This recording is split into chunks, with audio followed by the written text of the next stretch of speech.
Hola, soy la doctora Carla Junquera y te invito a ver mis cápsulas en Chicas Guapas.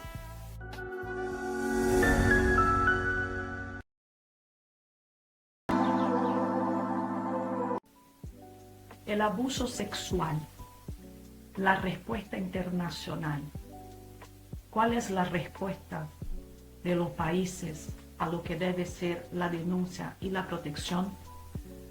La violación sexual es una realidad en la mayoría de los países y es transversal a todas las camadas sociales, desde los más millonarios hasta los más carentes, hasta los más vulnerables, y impacta toda nuestra sociedad, impacta de forma muy dolorosa.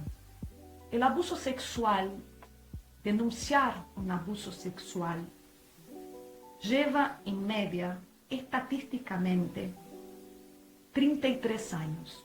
Una víctima de un abuso sexual tiende a tener un estrés postraumático que genera un fenómeno neurológico llamado disociación cerebral, en que las víctimas se olvidan completamente de los episodios de abuso, si esos no son continuados en el tiempo. Por eso, en la mayoría de los países en que el abuso sexual está siendo tratado de forma efectiva y avanzada, no hay prescripción para las denuncias de abuso, porque la mayoría de las personas y de las víctimas del abuso no pueden hablar antes de 20 o 30 años. Las que hablan antes es porque hicieron un proceso de autoconocimiento muy profundo que no son todas las personas que pueden hacer. Los niños y niñas son protegidos por la Convención Internacional de los Derechos de los Niños. Y esa convención establece que los países signatarios, incluyendo Argentina y la mayoría de los países de la América Latina, deben establecer políticas públicas efectivas de protección a los niños contra el abuso sexual. Estas políticas públicas también deben prever el acceso al poder judiciario y el acceso a la justicia. Si nosotros decimos a las infancias que ellas deben denunciar a sus abusadores, debemos también prever los mecanismos y las herramientas necesarias para que esa denuncia, que es tan marcante en la vida de una víctima, pueda tener un resultado efectivo. Antes de la evolución de la jurisprudencia, o sea, de esos tipos de casos, se exigía prueba física del abuso sexual. La exigencia de prueba física en casos de abuso sexual ya es considerado una violación de los derechos humanos más básicos, porque ningún infante puede tener prueba física de su abuso. En la mayoría de los casos, los infantes no tienen prueba física. ¿Por qué?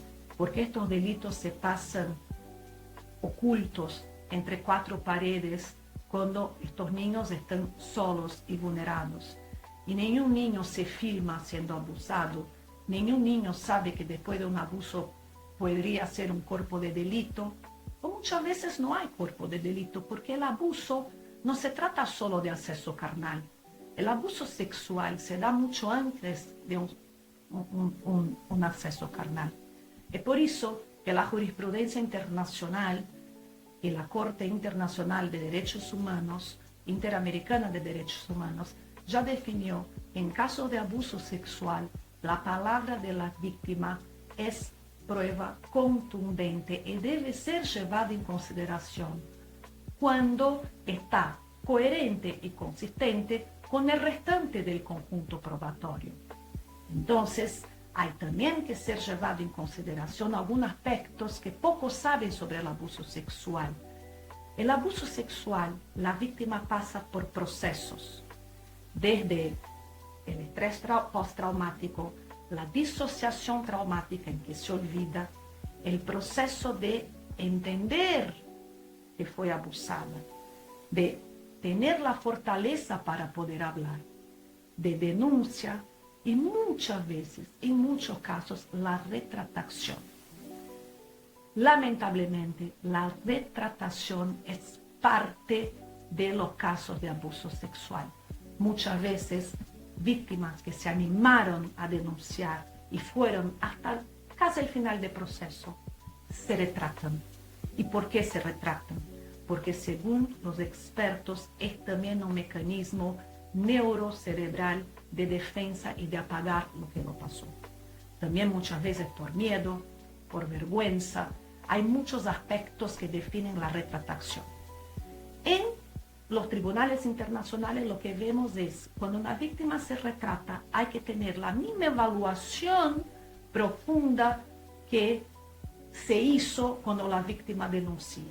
O sea, una víctima que denuncia se hace pericias psicológicas, muchas veces, a pesar de ser violento, hacen exámenes físicos, hacen cámara multidisciplinar, escuchan testigos, o sea, es una investigación muy profunda para que la denuncia avance.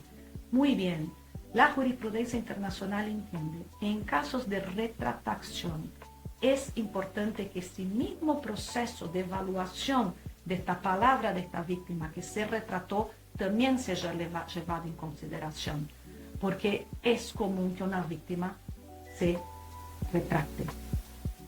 Hablo mucho de falsas denuncias y hay una tendencia de tentar instalar un discurso que existen falsas denuncias, y cuando nosotros sabemos estadísticas de varias consultorías internacionales sobre esto, inclusive la ONU Mujeres, de que las falsas denuncias representan 0,01% de los casos.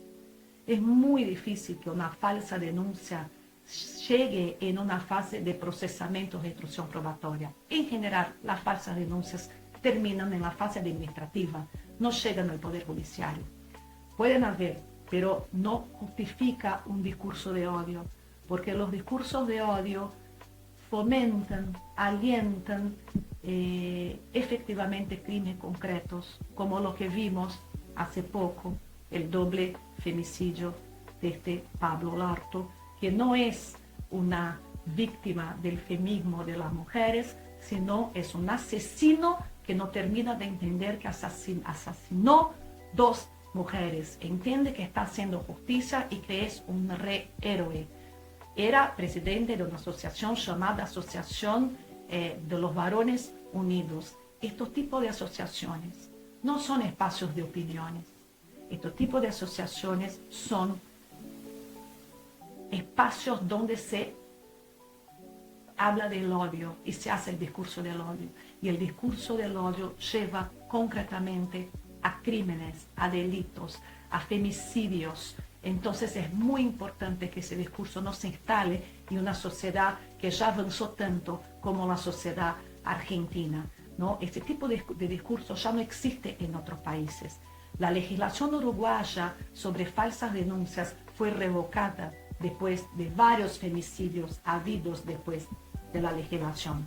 Entonces es muy importante que se no instale este tipo de discursos.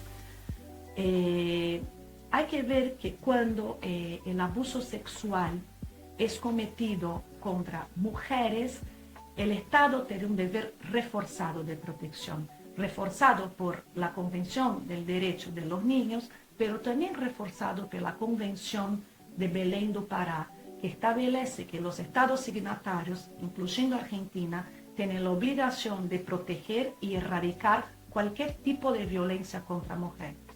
Y la violencia contra mujer puede ser también la violencia procesal. Durante el proceso, los operadores de la justicia, abogados, peritos, jueces, psicólogos, todos deben actuar con perspectiva de género, no victimizando a la mujer, no haciendo con que la mujer tenga que declarar el mismo trauma más de 3 veces. Eso es prohibido, es revictimización. Así que, si te animas a denunciar, y anímense a denunciar, busque siempre un buen abogado que te pueda contener durante el proceso que es tan doloroso.